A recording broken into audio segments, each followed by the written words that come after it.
easy to use. So call my time,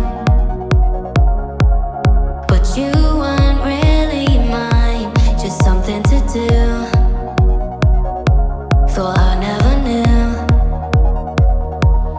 No surprise, but nevertheless, I'm still stuck in self-defense. No surprise, but nevertheless. నమస్కారం అండి. నేను chef Ramesh Kumar Reddy, executive member Telangana chefs association and principal Regency College of culinary arts.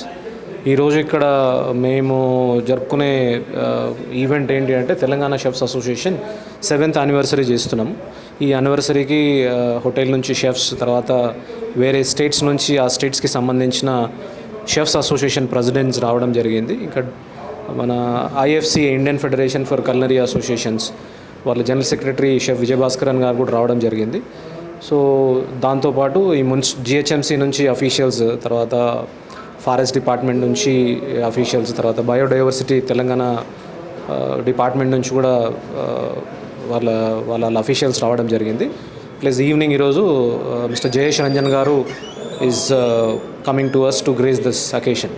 So ఈ అకేషన్కి main reason ఏంటి అంటే, ఒకటి వచ్చి ఉత్సవాలు జరుపుకోవడము, నెక్స్ట్ మనకు కావాల్సిన వాళ్ళు అందరినీ కలుపుకొని గ్రాండ్గా సెలబ్రేట్ చేసుకోవడం. దాంతోపాటు ఈ సెలబ్రేషన్స్కి ఒక ఇంపార్టెన్స్ ఏముంది అంటే, ఇప్పుడు ఈ ఆన్ అండ్ ఆఫ్ ఒక 1 year నుంచి ఫుడ్ సేఫ్టీ మీద చాలా ఇష్యూస్ మాట్లాడుతున్నాము. బయట న్యూస్లో వస్తుంది, సోషల్ మీడియాలో సర్క్యులేట్ అవుతుంది.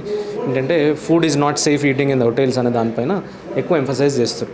సో దాన్ని అడ్రస్ చేయడానికి ఇండియా మొత్తంలో eating Indian food is safe అనే కాన్సెప్ట్ రావాలి అంటే గవర్నమెంట్తో పాటు ఇండస్ట్రీలో పనిచేసే పెద్దలు, ఇండస్ట్రీలో పనిచేసే షెఫ్స్ అందరూ కూడా దీనికి కట్టుబడి పనిచేయాలి. సో దానికి అనుగుణంగా ఈరోజు మేము 5 yearsకి సరిపడే ఒక రోడ్ మ్యాప్ వేసుకున్నాం.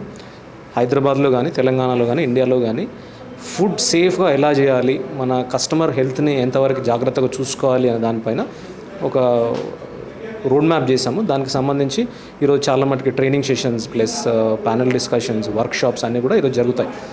So eating food in Telangana, eating food in Hyderabad అనేది ప్రపంచం మొత్తంలో కూడా ప్రతి ఒక్కరు రియలైజ్ అవ్వాలి. దాని తగ్గట్టు కాలేజ్ స్టూడెంట్స్కి ట్రైనింగ్ ఇవ్వడం జరుగుతుంది. ప్లస్ కాలేజ్లో ఉండే ఫ్యాకల్టీ కూడా ట్రైనింగ్ ఇవ్వడం జరుగుతుంది. ప్లస్ హోటల్స్ అందరూ ఈరోజు దీంట్లో ఛానల్ పార్ట్నర్స్గా ఉన్నారు. దానికి సంబంధించి వేరే ఆర్గనైజేషన్స్ కూడా వాళ్ళ రోడ్ మ్యాప్స్ని ఈరోజు ఇక్కడ చెప్పడం జరుగుతుంది.